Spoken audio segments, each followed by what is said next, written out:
So to understand this, let me first talk about the real estate sector as a whole. Today, real estate sector is providing about 7.3% of the entire GDP, and it is predicted to reach about 13.5% in the next short 10 to 15 years. So this makes it the fastest growing industry in our country. Given with all the movements that the government is trying to get along with while creating a lot of homes at a short period of time, there are a lot of things that the government can also do to help us achieve that goal. The way I think of it is that if you solve the developer's problem, you are in turn solving the buyer's problem,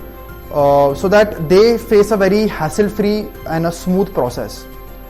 From the CREDAI front, we have been demanding from the government a one window clearance process. As a developer, when we start a project, there are multiple government offices that we have to deal with, which takes a lot of time, and in turn a few projects could get delayed, and which decrease the feasibility of a project, and in turn the buyer suffers. So creating a one window clearance system in which the government stipulates a time period, a maximum time period in which the office has to clear or reject a file, that could really help us get along with our processes, and in turn help a buyer in getting timely delivery. Another issue that developers face is problems in land title. So what I mean by this is that anybody who feels that they own a particular part of the land that the developer is developing on, during the process of the project, they can put in a petition and get a stay order on the project till the entire situation is cleared. So thinking of it as a retrospective system, there should be a land title act which helps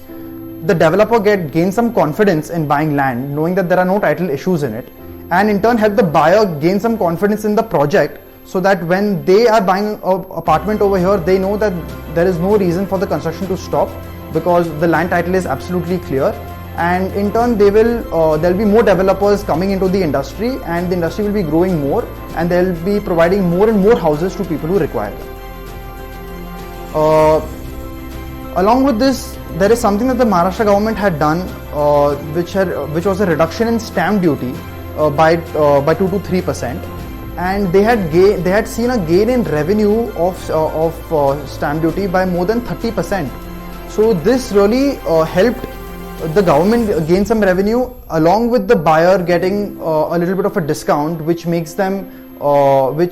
the entire buying cycle for them.